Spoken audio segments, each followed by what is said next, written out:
According to Adam Schefter, there's a real possibility that the Vikings and wide receiver Adam Thielen could part ways, which isn't news. He's got a $20 million cap hit for next season, and according to Ben Gessling, the two parties are in talks to try to work on some sort of restructured deal, but the idea of Thielen playing elsewhere next season is not a shock, not to Vikings fans anyway, and I touched on this a couple of weeks ago, but I'll dive in a little bit further.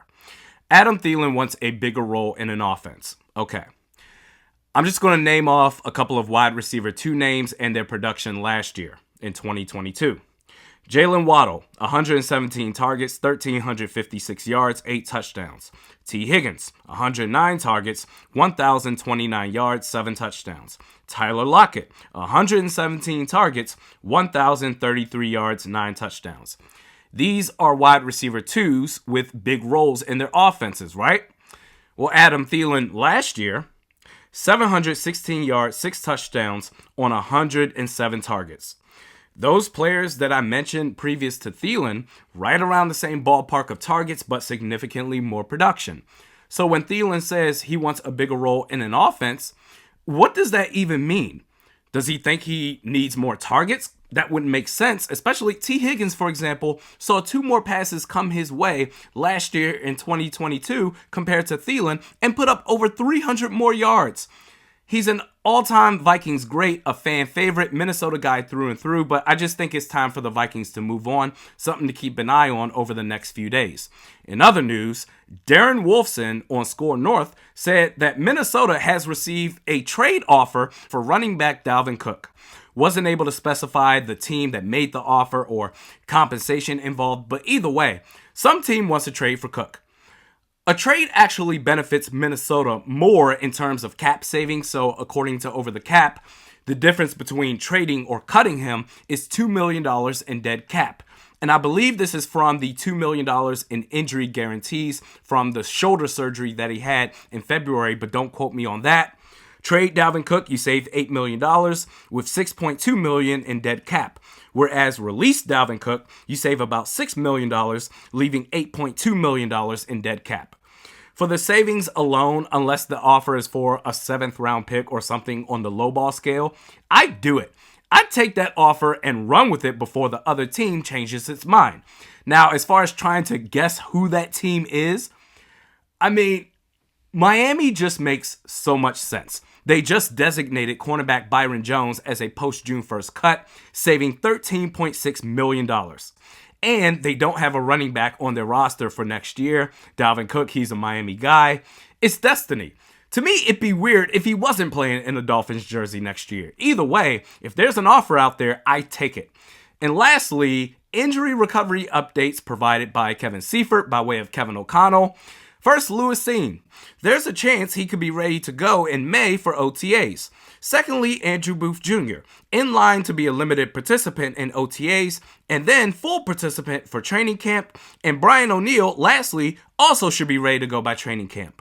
That's huge. With Cine, there's a chance that Harrison Smith and Cam Bynum, there's a chance that both of them are gone. And just like Cine, Andrew Booth Jr., he's going into his 2nd year. And if you can have Brian O'Neill ready by the start of the season, that would be great. Although you do have your swing tackle in Blake Brandel, it wouldn't necessarily be the end of the world, but obviously you're in a much better situation with 75 out there on the field. Krim says, this is what we need more of. Get rid of these old turds, draft all defense except maybe a center in this draft, and let Flores coach him up. Well, we don't have to be disrespectful here. Yes, it was time for the Vikings to move on from Eric Kendricks. At the same time, we don't have to dog the man.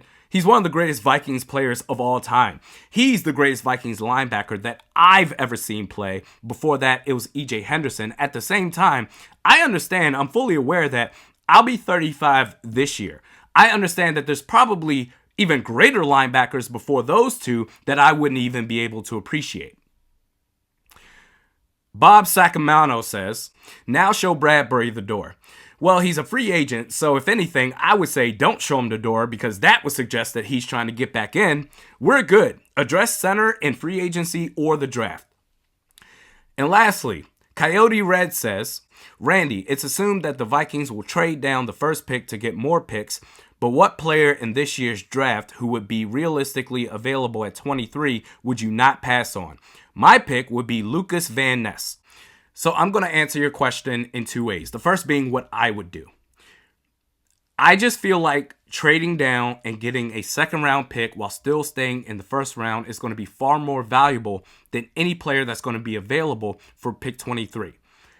I think you can get a player later on in the first round from, let's say, 27 to 30 and be equally as happy and still have a second round pick that you didn't have before.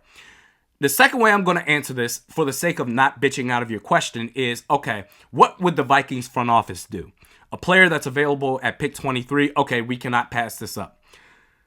For me, I think it's receiver. I think if either Jackson Smith and Jigba, Jalen Hyatt, or Zay Flowers are available at pick 23, Kevin O'Connell, he's an offensive guy. Wide receiver 2 is very important for this team.